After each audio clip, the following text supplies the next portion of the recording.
Bien, bonjour à tous et bienvenue dans la poursuite de ce tour du monde virtuel organisé par Intermed. Donc, nous nous retrouvons aujourd'hui après nous être vus en décembre dernier autour de Budapest et d'architecture hongroise à la fin du Xe siècle.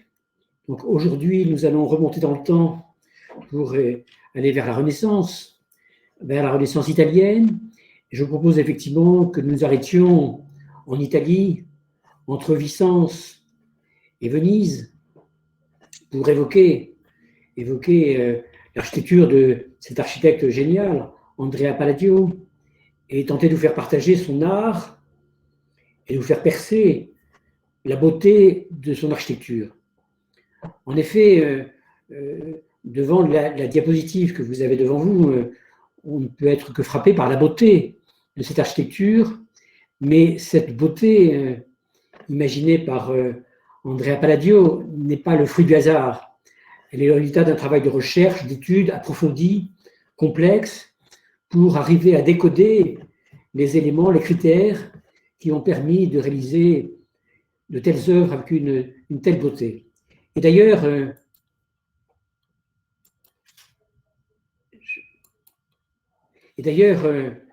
pour Palladio définissait ainsi la beauté. La beauté est l'harmonie de toutes les parties sous quelque forme qu'elles apparaissent, en vertu d'une proportion et d'une correspondance telle que rien ne puisse être ajouté, retranché ou modifié sans qu'en souffre l'ensemble. Qu'il y ait une vision effectivement globale de la beauté comme étant un tout dans lequel tout ce qui en fait partie concourt à la beauté de l'édifice. La photo qui illustre cette phrase de Palladio, on y reviendra évidemment dans le déroulé de la présentation, est la Villa Foscari, qui est une des grandes villas sur les bords du canal de la Brenta, construite par Palladio. Mais nous y reviendrons plus précisément plus tard.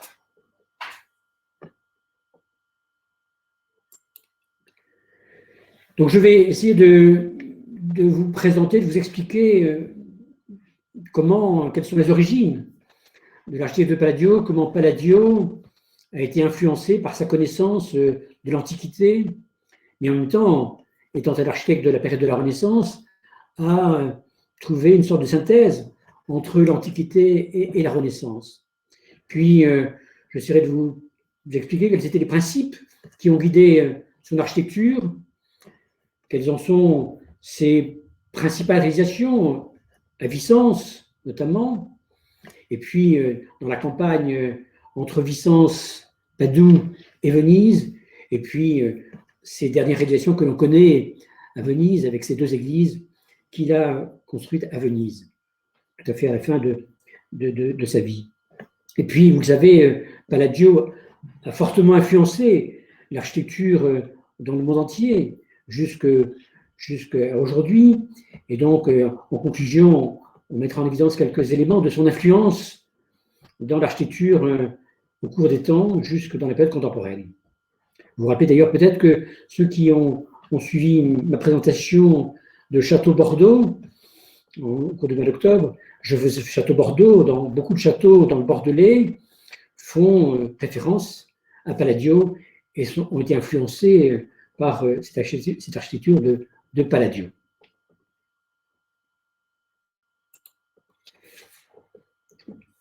Andrea Palladio est né à Padoue en 1708.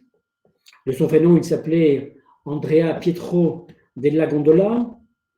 Et Andrea Palladio a connu une carrière relativement exceptionnelle. C'était au départ un maçon qui s'est familiarisé avec la construction traditionnelle, la construction vernaculaire de cette région de Vénétie.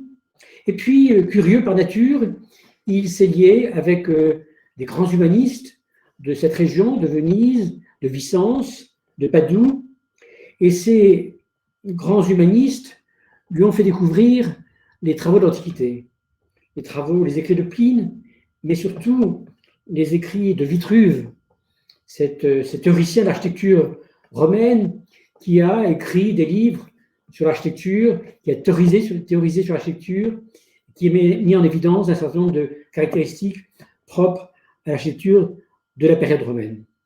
Et donc, c'est à l'occasion de ces rencontres avec ces grands humanistes qu'il s'initie à cette période de l'architecture de l'Antiquité et qu'il va progressivement compléter sa connaissance de l'architecture vernaculaire de la région par cette appréhension de l'architecture gréco-romaine.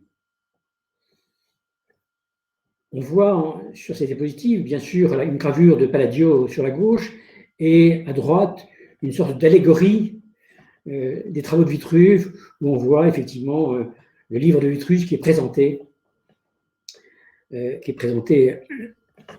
sous ce péristyle.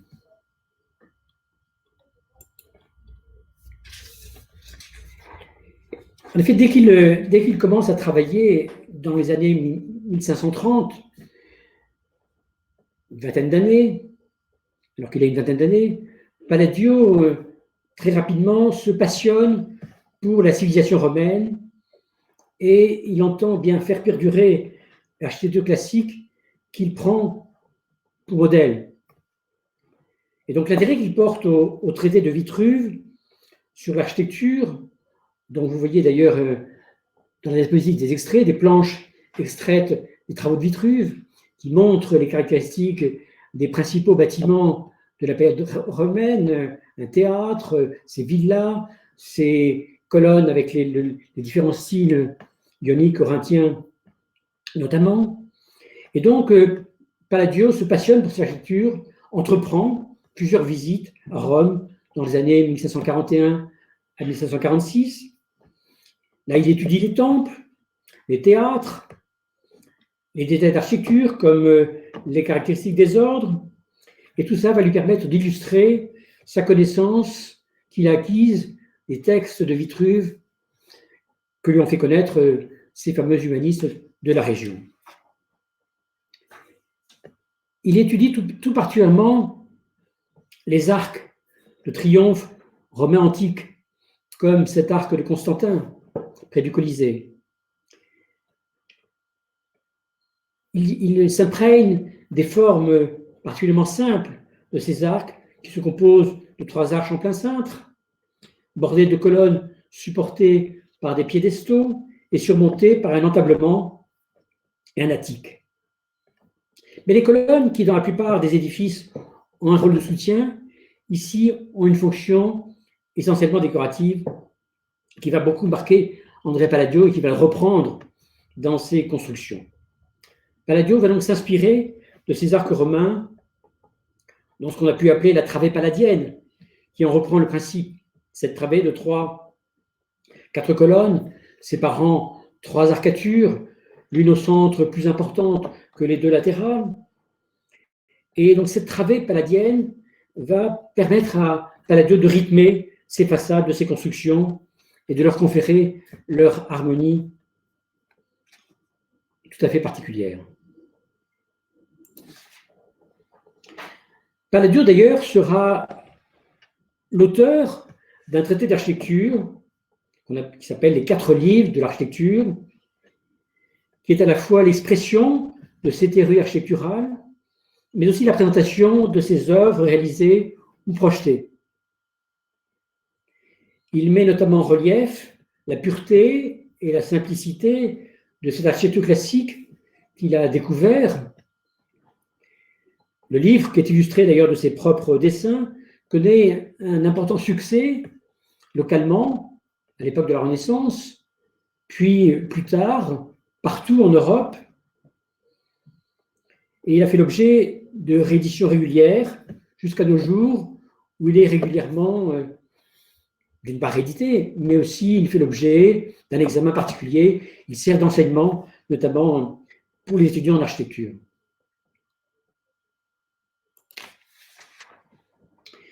Mais alors, comment définir ce style palladien? On pourrait le caractériser comme une sorte de synthèse entre la Renaissance et l'Antique. Renaissance et Antique, d'ailleurs, qui ont de grands liens de proximité. De l'Antique, il en reprend certains principes, comme la grande importance accordée à la symétrie, les perspectives, l'harmonie générale.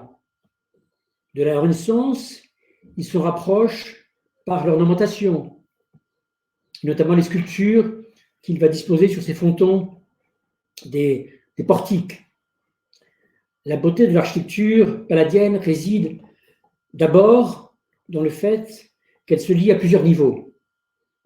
Le premier révèle en effet clairement une origine antique, en rappelant les façades des temples classiques en marbre blanc et ses colonnades qui abritent une loggia. Mais ces traits classiques sont adossés sur des éléments de la Renaissance.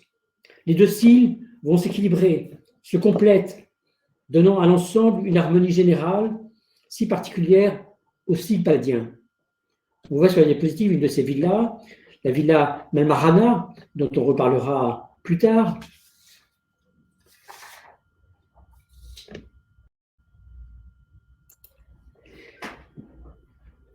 En réalité, l'attrait porté au style palladien tient en effet d'abord au caractère unitaire et synthétique de l'architecture qui forme un tout cohérent et homogène, que l'on peut saisir du premier regard. Et les plans, les élévations de ces palais, de ces villas, mais aussi de ces édifices publics, de ces églises, s'affirment en effet comme de multiples déclinaisons des mêmes principes architecturaux qu'il va développer successivement. On ne peut être admiratif devant ces ensembles régis par des jeux subtils de proportions fondés sur l'équilibre, la symétrie des compositions géométriques notamment. Cette diapositive montre un des palais qu'il a construit à Vicence, le palais Chiericati, qui est un des grands palais construits par Palladio dans la ville de Vicence. Il a construit, on y reviendra plus tard, une villa dans la campagne de Venise pour cette même famille, Chiericati.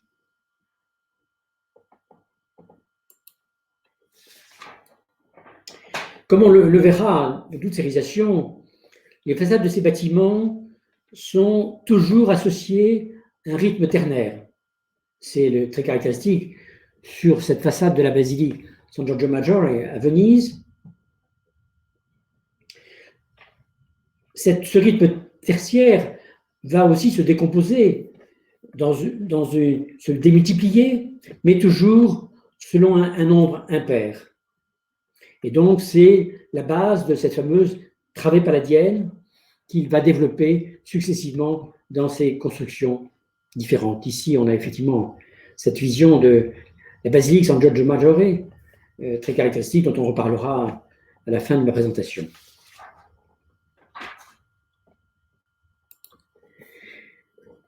Le dessin des façades, ici c'est une façade pour le palais du Capitaniato, palais qui n'a pas été totalement terminé, donc seulement une partie a été réalisée. On voit cette façade très caractéristique qui repose sur des formes antiques, reprenant les ordres d'architecture, dans des compositions de colonnades, parfois, comme c'est le cas ici, sur plusieurs niveaux, mais dont les arcades, comme je le disais, correspondent toujours à un nombre impair, de manière à avoir une symétrie à partir d'un axe vertical au centre de la construction.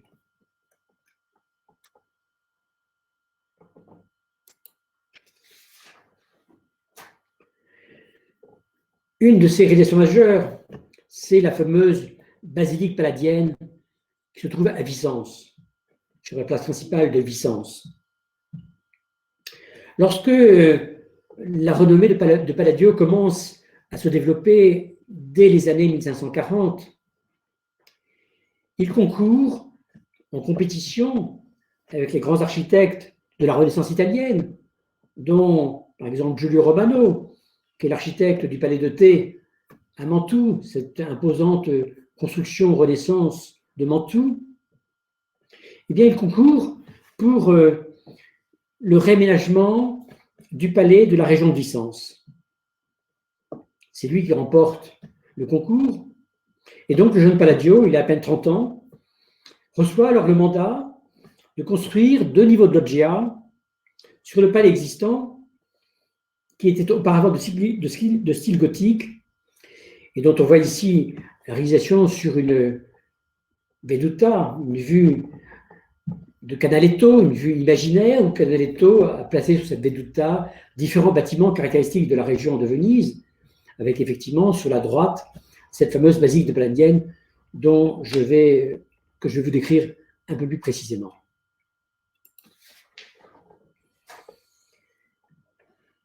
L'objet du concours était en quelque sorte de construire autour du palais de la région une sorte d'écrin pour enserrer ce bâtiment dans une approche davantage contemporaine.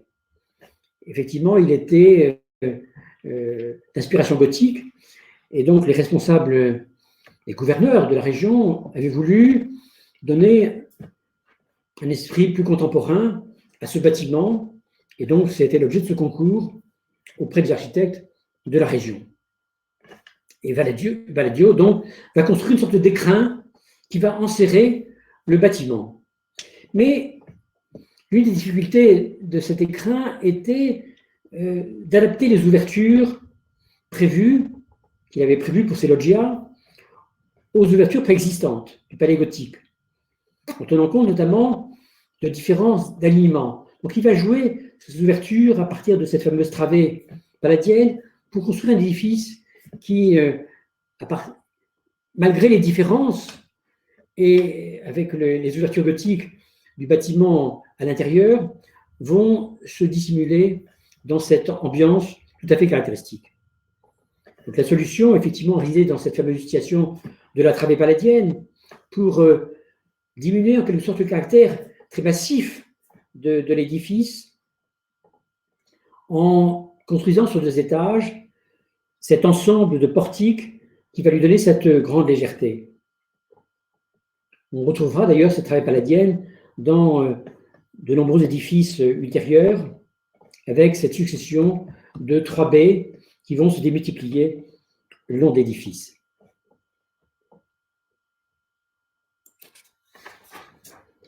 Le palais, qui a été ainsi réaménagé avec cet écrin extérieur, fut nommé basilique, la basilique palladienne. C'est Palladio lui-même qui l'a appelé la basilique, en faisant référence au modèle des basiliques romaines du jas civil.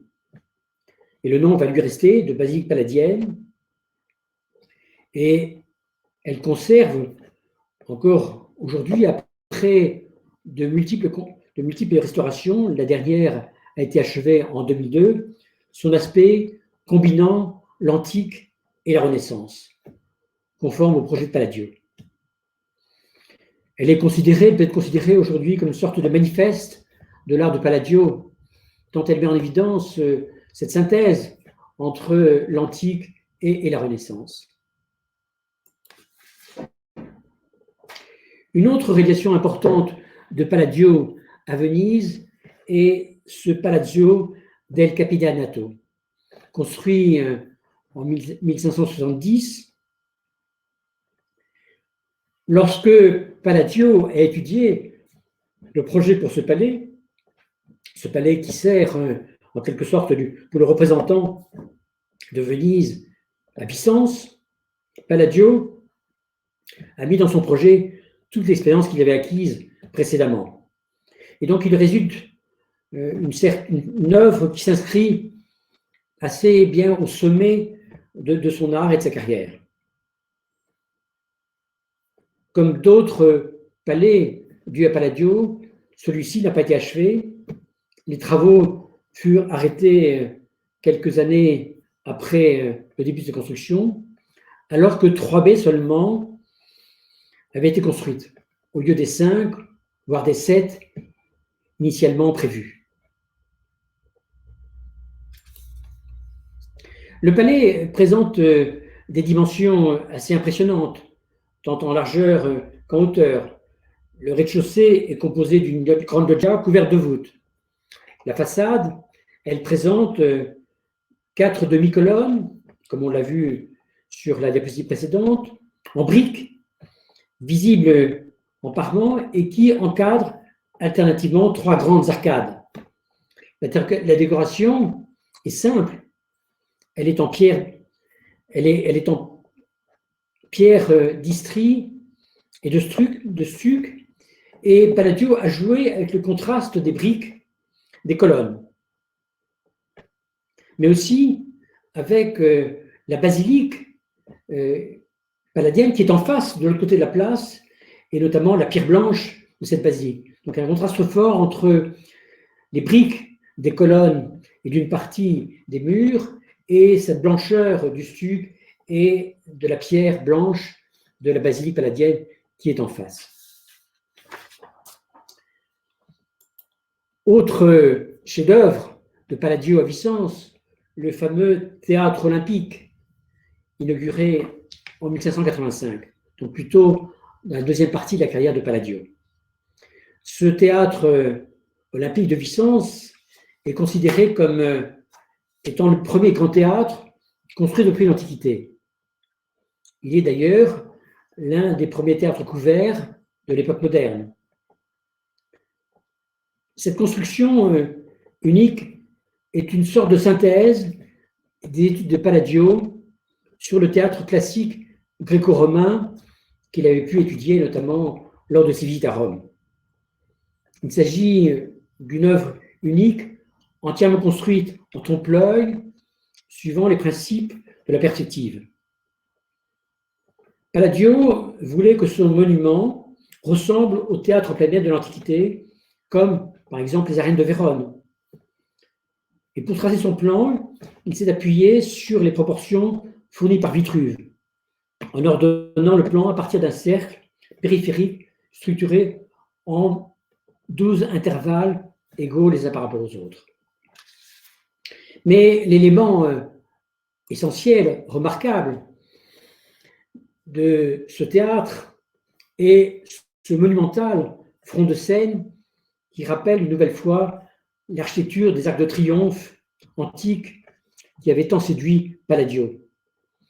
À travers la porte centrale de la scène et les portes latérales, visibles sur le côté, partent des rues peintes en perspective. Et un système de prismes triangulaires pivotant sur un axe vertical va permettre de transformer les perspectives de la scène et de modifier les lieux malgré le caractère immuable du mur monumental. Ce fond de scène était donc censé servir de cadre à la représentation de diverses pièces de théâtre, quelle que soit leur diversité. Elles devaient s'adapter à cette organisation, avec ce front de scène, ces rues qui s'enfilent derrière l'arcature centrale.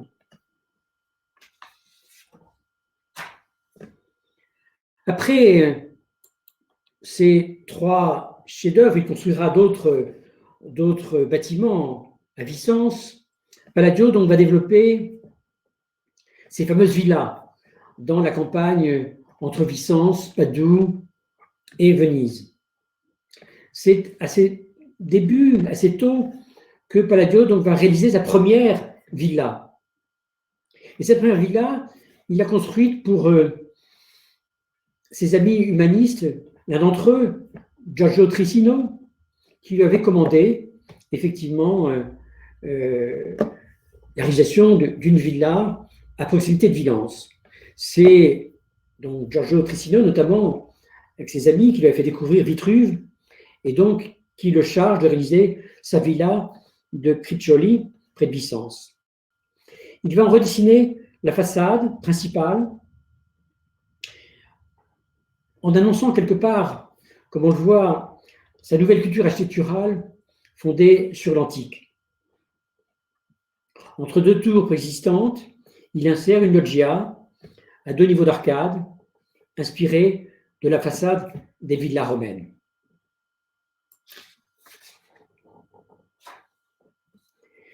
Et donc, dans cette partie de la région de Venise, à l'arrière de Venise, eh bien, dans cette période de la Renaissance, les Vénitiens vont construire des villas pour venir y passer l'été. Les riches familles de Venise, en effet, ayant fait fortune dans le commerce, après s'être fait construire des palais somptueux à Venise, vont entreprendre de faire construire des villas dans cet arrière-pays, entre Vicence et Venise, et en particulier le long du canal de la Brenta, qu'on voit sur cette peinture de Canaletto.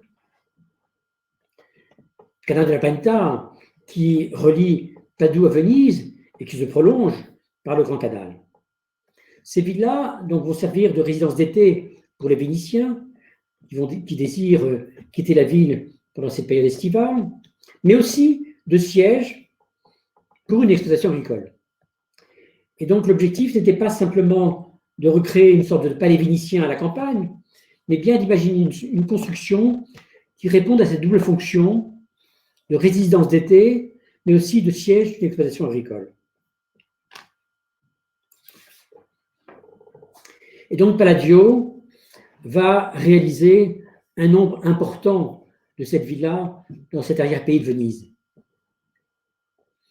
Vous le savez, ces villas sont considérées comme faisant partie du patrimoine mondial de l'humanité. 24 d'entre elles sont classées à l'UNESCO. Et donc Palladio, tirant parti de ses études sur l'architecture de l'Antiquité romaine, mais aussi de ses propres réflexions, a conçu ces villas selon un certain nombre de principes que l'on peut observer dans chacune d'entre elles.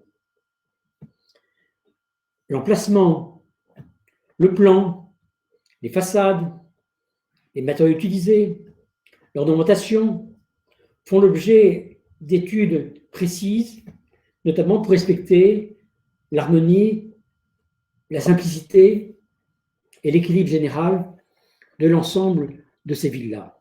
Vous voyez ici la Villa Barbaro, une villa importante, dont on reparlera également, parmi ces villas de cette région. Palladio, ainsi, a toujours conçu ces villas en tenant compte de leur environnement et de leur fonction. Il choisissait, la plupart du temps, lorsque c'était possible, un emplacement en fonction de la gestion agricole du domaine, mais aussi pour que la villa puisse être vue de loin en la plaçant dans des endroits particulièrement élevés. Ces villas, comme c'est le cas de cette villa que vous connaissez, j'imagine, la Villa Rotunda, dont on aussi reparlera, ces villas reposent souvent sur un haut soubassement, apparaissant alors comme des silhouettes cubiques depuis l'extérieur. Les jardins étaient souvent nivelés ou parfois légèrement surbaissés pour laisser libre la vue sur le domaine et la campagne d'environnement depuis la villa.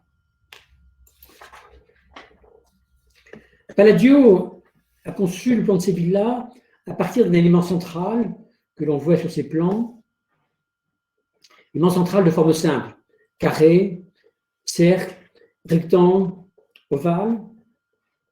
Et cet élément central dessert les pièces annexes sur un, parfois deux niveaux. Ces formes géométriques respectaient des règles strictes en matière de proportion. Il en avait défini 7 qu'il a repris dans ses traités d'architecture. C'est d'abord des formes simples, le cercle, le carré, qui peut se décomposer en rectangle, mais sur une proportion partant du carré, un carré et demi, un carré 1/3, un carré 2/3, un ovale qui s'inscrit dans un carré, dont tout cela fait l'objet d'une codification très stricte qu'il a utilisée dans les plans de ces villas. Et d'ailleurs, il reprend cette phrase: les proportions des voix sont harmonies pour les oreilles, celles des mesures sont harmonies pour les yeux. De telles harmonies plaisent souvent beaucoup sans que quiconque sache pourquoi, à l'exception des chercheurs de la causalité des choses. Donc pour lui, effectivement, cette harmonie elle résulte de proportions justes, mais elle s'impose elle s'impose de fait sans qu'on ait besoin d'en chercher la causalité.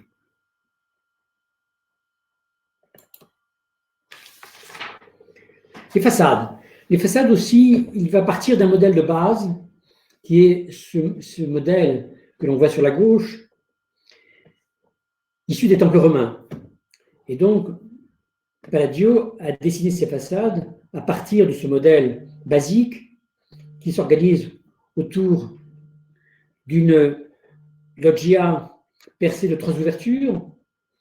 C'est le modèle de la villa Chiracati et qui va être couronné par un portique supportant un fronton. Une première déclinaison va consister à étendre la loggia et à lui adjoindre de chaque côté une aile identique. C'est le cas de la villa Emo, qui est au centre. Puis, une deuxième déclinaison va consister à doubler la loggia en 2 niveaux. On le verra sur la villa Cornaro que je vous présenterai. S'agissant des matériaux qu'il utilise, alors que les palais de Venise étaient pour beaucoup d'entre eux construits en pierre revêtue de marbre provenant de l'Istrie proche, Palladio a construit ses villas en briques recouverts de stuc, matériaux considérés comme pauvres, mais qu'il avait déjà utilisé à Vicence, vous vous rappelez, pour le palais du Capitaniato. Les chapiteaux, eux, seront souvent en pierre, parfois en terre cuite, en particulier sur les côtés sud qui sont ensoleillés. La pierre, il l'a réservée aux détails les plus soignés en matière d'ornementation. Et à l'intérieur, plutôt que de décorer les murs de tapisserie, comme on les voit dans les palais vénitiens, eh bien, Palladio a recours à des fresques, dont certaines ont été peintes par le Tintoret véronèse, d'autres par des élèves de ses grands maîtres de Venise. Mais toujours, et dans tous les cas, un des éléments caractéristiques des villas de Palladio, qu'on a pu observer déjà dans ses autres réalisations, mais qui s'impose fortement dans ce type de construction, est sa recherche de l'harmonie et de l'équilibre de l'ensemble. Il déclarait aussi que toutes les parties d'une construction se doivent de correspondre à l'ensemble, et en même temps à chacune d'entre elles. Il a en effet toujours recherché à ce que, en tout lieu de l'édifice, on ait une idée de l'endroit où on se trouve. Les dimensions et les formes des pièces variaient aussi selon des déclinaisons, comme des sortes de fugues, mais tout en respectant des rapports fondés sur des observations, des proportions analysées dans l'architecture antique. Je vais maintenant effectivement passer en revue un certain nombre de ces villas construites par Palladio. La première, la villa Saraceno, construite à Gugliario, correspond à ce premier type de villa dont j'ai parlé, avec un bâtiment carré, conçu sur un plan traversant, organisé à partir d'un espace central. Et dans cette villa, il reprend de manière assez stricte le modèle de la villa romaine, avec sa travée centrale, rehaussée d'un fronton. La simplicité du bâtiment qui se prolonge d'une aile sur un des côtés, on le voit sur la partie droite, et notamment ce prolongement correspond aux fonctions agricoles. Eh bien, cette simplicité de l'édifice lui confère évidemment, comme vous pouvez l'imaginer, vous pouvez le constater, une très grande harmonie.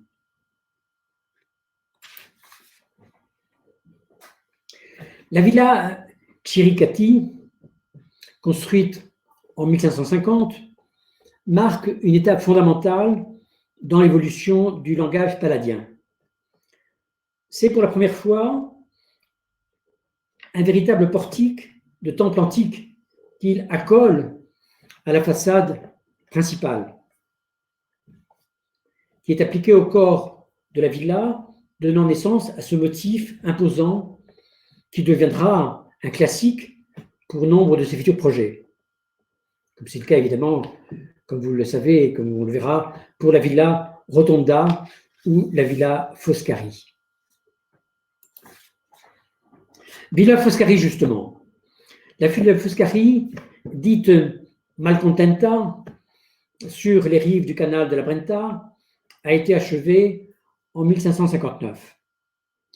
Elle est une démonstration particulièrement maîtrisée de l'art de Palladio pour créer des effets monumentaux en employant ces matériaux pauvres, la brique, le stuc. La villa est tout entière en briques, y compris les colonnes, à l'exception des bases des colonnes et des chapiteaux, leurs chapiteaux, avec un décor plaqué de stuc qui imite la pierre, comme on le voit très bien sur ce dessin. La villa est divisée en trois parties, avec ce portique en avancée, donc en légère saillie, par rapport au portique monumental qui s'ouvre sur le canal de la Brenta. Ce portique est soutenu par des colonnades aux chapiteaux ioniques. Mais un élément important de cette villa, c'est aussi sa façade postérieure. C'est une des créations les plus originales des œuvres de Palladio, avec ce système de percement tout à fait particulier qui rend lisible la disposition intérieure. En effet, on devine très bien le grand salon central par la transparence des fenêtres qui apparaissent ici en trilobe. Cette vision que l'on a de l'arrière pourrait être très contemporaine. On pourrait très bien imaginer comme une construction d'aujourd'hui, mais une construction de la Renaissance imaginée par Palladio en 1550. La villa La Rotunda, elle date de 1566 et c'est sans doute la villa la plus connue de Palladio. Elle a été commandée initialement par un ecclésiastique du Vatican pour sa retraite. Elle a été conçue en forme de croix grecque, organisée autour d'une coupole hémisphérique pourvue d'un oculus, comme c'est le cas pour le Panthéon à Rome. Située au sommet d'une colline, Palladio a voulu donner au propriétaire une magnifique vue depuis chaque façade de la villa. Et c'est pourquoi, dans une volonté d'harmonie d'ensemble, Palladio a créé une façade gréco-romaine sur chacun des côtés de la villa. Chaque façade possède sa loggia, d'où on peut admirer la vue sur la campagne environnante. Mais, par contre, la décoration est différente pour chaque façade, qui a sa propre ornementation. L'harmonie d'ensemble réside aussi dans cette recherche du détail qui tente à différencier chacune des quatre façades. Visible depuis la campagne environnante, la villa donne l'impression de dominer toute la région par sa puissance et son imposante présence.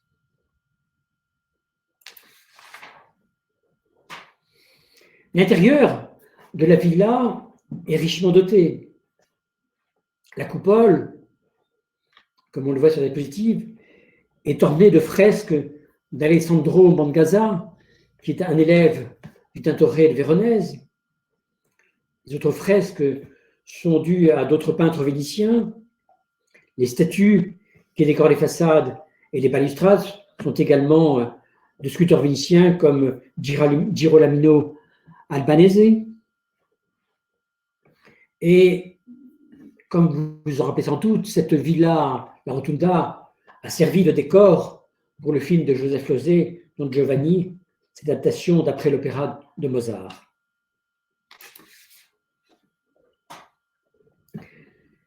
Je passe maintenant à ce que j'ai vu comme étant le deuxième modèle de ces villas palladiennes, lorsqu'effectivement il adjoint à l'espace central des ailes de part et d'autre de la partie centrale. La première de ces villas est la villa Gazzotti. La structure de cette villa Gazzotti, construite en 1742, est une première pour Palladio, avec sa forme de parallélépipède rectangle et ses 8 pilastres d'ordre composite légèrement saillants qui vont orner toute la façade. On peut déceler dans cette nouvelle forme de villa une sorte d'influence de Giulio Romano et de son palais de thé à Mantoue. Prolongée des deux côtés du portique central, la villa se classe ainsi parmi les premières de ce deuxième type de villa qui a vu l'élément central se compléter par des parties annexes. La villa Pisani, qui date de 1542, figure aussi parmi les premiers projets de villa de Palladio. Elle devait symboliser la réussite de la famille Pisani, famille puissante et anoblie, dont la réussite a été due au succès de l'exploitation de ces terres. L'objectif de la construction de cette villa était clair. Il convenait de réaliser une maison de campagne suffisamment raffinée pour la famille Pisani, mais aussi offrant une solution pour répondre aux besoins de l'exploitation agricole. L'édifice, en effet, devait abriter des dépendances agricoles, tout en se distinguant de la structure ancienne des fermes de l'époque. La réponse de Palladio a été une façade classique, imposante, qui se détache, d'inspiration gréco-romaine, et une villa surélevée pour abriter dans les sous-bassements les dépendances agricoles. Et donc le résultat, effectivement, est cette harmonie d'ensemble, cette simplicité, mais qui s'impose par ses caractéristiques. Petite parenthèse, pour dire qu'il ne faut pas confondre cette villa Pisani de Palladio avec cette grande villa Pisani construite sur les bords du canal de la Brenta en 1720, donc au XVIIIe siècle, et donc effectivement qui n'est bien évidemment pas de Palladio, même si on peut y déceler les influences de l'architecture de Palladio. Mais ne pas confondre ce grand palais Pisani au bord de la Brenta avec la villa Pisani dont je vous ai parlé précédemment.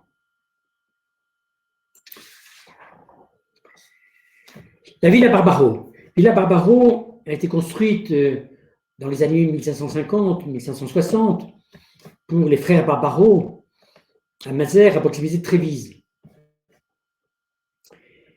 Et bien que la villa se rapproche plus du modèle des résidences romaines, comme la villa d'Est, que de la typologie des fermes villas de la région de Trévise, Palladio va ici apporter une innovation qui fera date.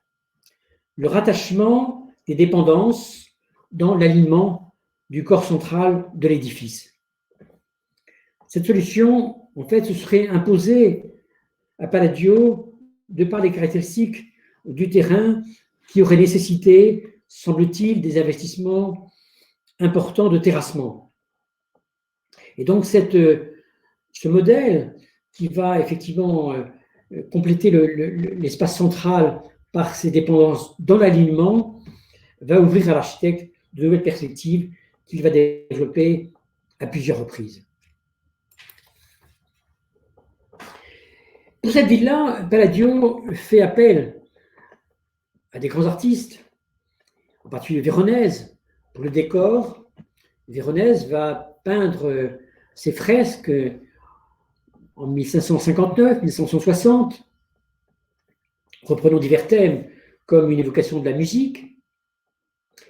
Mais en fait, l'art de l'illusion de Véronèse, qui va en quelque sorte superposer à la conception stricte, formelle de Palladio, eh bien, on pu laisser à penser une certaine rivalité entre le peintre et l'architecte, ce qui, semble-t-il, serait confirmé peut-être par le silence de Palladio dans la note qu'il consacre à la villa dans ses 4 livres sur l'architecture, quant à la partiture de Véronèse. Il n'en parle pas, et dont on peut laisser à penser qu'effectivement, il se serait peut-être il aurait peut-être été un peu jaloux du décor réalisé par Véronèse, venant un peu, quelque part, concurrencer l'architecture de Palladio.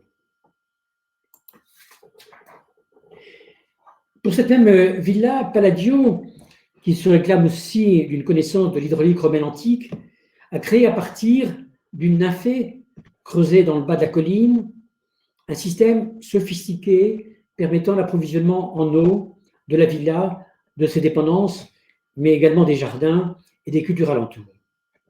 Autour du bassin, il a créé un décor caractéristique de la Renaissance en faisant appel à des sculpteurs vénitiens.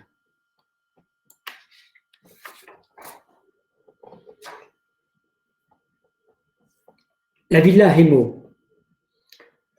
Comme pour les autres villas de Palladio, la partie principale de cette villa, la villa Hemo, est surélevée par rapport au sol afin d'en dégager une certaine majesté. Alors que les ailes latérales, elles ne le sont pas, soulignant ainsi la disposition hiérarchique des bâtiments entre eux, entre la partie résidence et la partie dépendance. La façade est constituée d'un portique à colonnes surmonté d'un fronton, et signe de la prospérité des propriétaires de la villa, les ailes des communs, des dépendances agricoles sont extrêmement longues, composées d'une rangée d'arcades et sont surmontées à leur extrémité d'un bâtiment servant de pigeonnier. Mais si la sobriété a prévalu pour l'apparence extérieure de la villa jusqu'au choix de l'ordre toscan pour les colonnes du portique, la décoration intérieure déploie, elle, un faste certain. Les fresques de Giovanni Battista Zellotti, encadrées par une architecture en trompe-l'œil, sont des allégories de la mythologie antique et des arts comme la musique et la poésie. Nous passons maintenant à la villa Valmarana. En fait, la physionomie actuelle de cette villa Valmarana est différente de celle projetée par Palladio, qui prévoyait à l'origine un double niveau de loggia.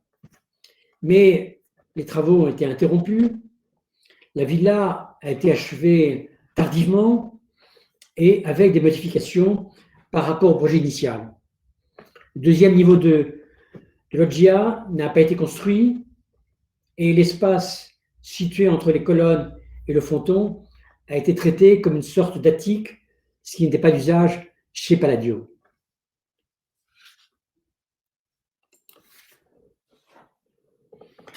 La villa Valmarana, elle aussi, ne doit pas être confondue avec une autre villa du même nom à proximité de Vicence, qui doit sa célébrité aux fresques peintes par Giambattista Tiepolo, le père de Domenico Tiepolo, peintes à partir des années 1757, dont cette fameuse fresque représentant le sacrifice d'Iphigénie.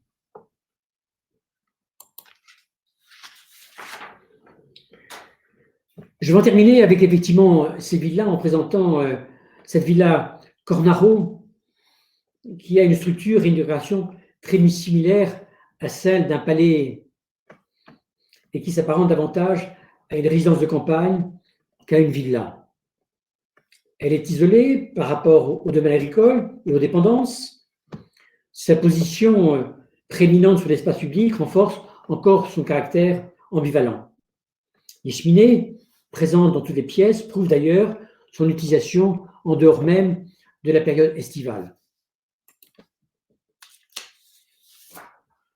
Mais sa caractéristique repose surtout dans le portique à deux niveaux superposés, ce fameux troisième modèle imaginé par Palladio pour ses façades.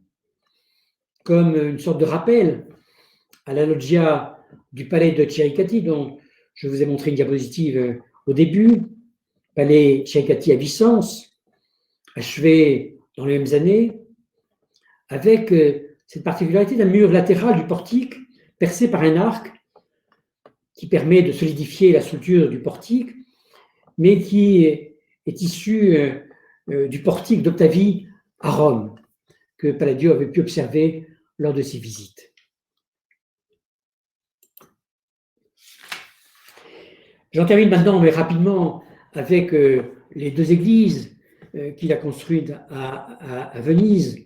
Bien sûr, la basilique San Giorgio Maggiore, avec cette fresque de Guardi. Cette basilique a été commencée par Palladio, dont la construction a été commencée à l'époque de Palladio en 1566, mais malheureusement terminée plus tard par un autre architecte sur les plans imaginés par Palladio. On voit très bien cette façade avec cette travée particulière, son portique, très caractéristique de l'œuvre de Palladio. On voit cette basilique dans beaucoup de vedute qui ont été peintes à Venise, en particulier par Guardi, comme c'est le cas ici. Et vous remarquerez que le clocher n'apparaît pas, le campanile n'apparaît pas sur cette vue de Guardi, parce qu'effectivement, Guardi l'a peinte dans les années 1775, et le campanile s'est écroulé l'année précédente, en 1774. Il sera construit plus tard, mais lorsque Guardi a peint cette veduta, le campanile s'était effondré. L'autre église de Venise construite par Palladio, que vous connaissez bien sûr, c'est l'église du Rédempteur, située sur l'île de la Giudecca, qui a été conçue et commencée par Palladio en 1577, malheureusement qui n'a pas été achevée avant sa mort. Elle a été achevée ultérieurement par Antonio da Ponte en 1592. Et comme vous le savez, vous connaissez l'histoire de cette église, elle est liée à l'épidémie de peste qui a décimé Venise à partir de 1575. En 1576, alors que le mal semblait impossible à contenir, le Sénat de Venise a demandé l'aide divine en formulant le vœu de construire une nouvelle église dédiée à Jésus le Rédempteur. Et donc on voit cette église et sa façade très caractéristique sur cette veduta de Canaletto.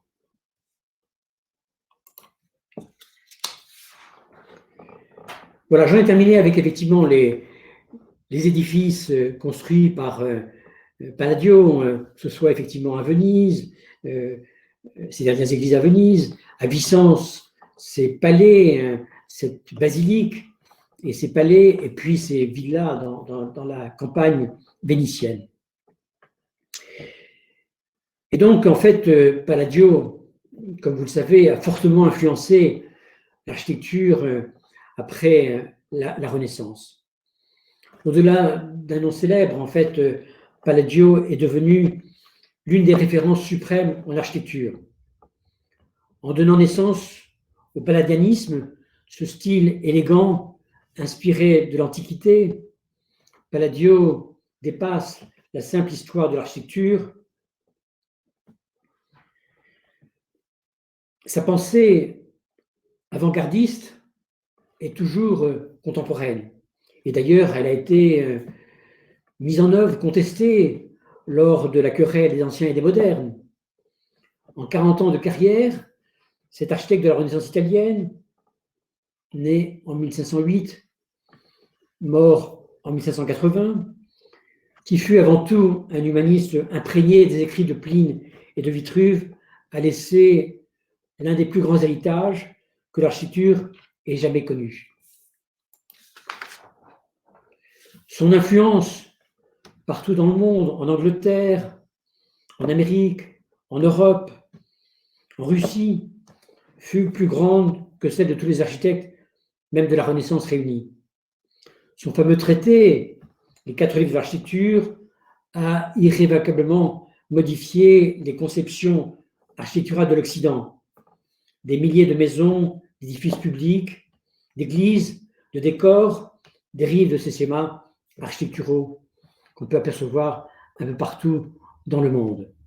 Vous avez ici effectivement une sorte de veduta imaginaire peinte par un peintre anglais, Carl Lubin, et dont on voit la plupart des édifices de Palladio, comme l'église du Rédempteur, San Giorgio Maggiore, la basilique de Vicence et une grande partie de ces villas, la Villa La Rotonda qui apparaît effectivement sur la colline en haut à droite. Et voilà une autre vue imaginaire de ce peintre anglais qui met en scène ces villas de Palladio, ces architectures de Palladio, donc qui ont tellement influencé l'architecture après la Renaissance jusqu'à la période contemporaine.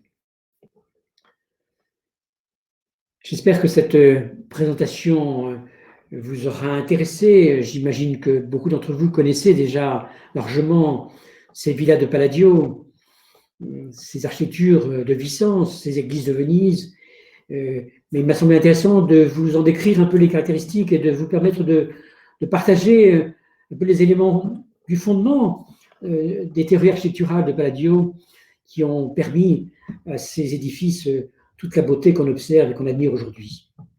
Merci de votre attention. Et donc maintenant, effectivement, vous donner quelques indications sur les prochaines conférences. Jeudi prochain, dans 2 jours, une conférence, donc un prochain webinaire sur le musée des Beaux-Arts de Dijon. Puis vendredi, une balade architecturale en Allemagne au XVIIIe siècle et au XIXe, du rococo au néogothique, de ce baroque devenu rococo jusqu'au néogothique, et puis passant à la période contemporaine, Stupéfiante Chicago, mardi prochain, avec Laurent Abri. Pour l'Allemagne, ce sera Solveig Placer, et puis pour le musée des Beaux-Arts, ce sera Frédéric Drone. Merci de votre attention et à bientôt. Pour ma part, je reviendrai le 11 février pour une conférence, un webinaire sur Barcelone. On changera de période. On ira à Barcelone pour le modernisme à Barcelone, avec notamment Gaudi, mais pas uniquement Gaudi, l'ensemble des architectes qui ont travaillé dans cette période moderniste à Barcelone, qui ont donné cette caractéristique que l'on connaît aujourd'hui de Barcelone. Merci de votre attention et à très bientôt, j'espère.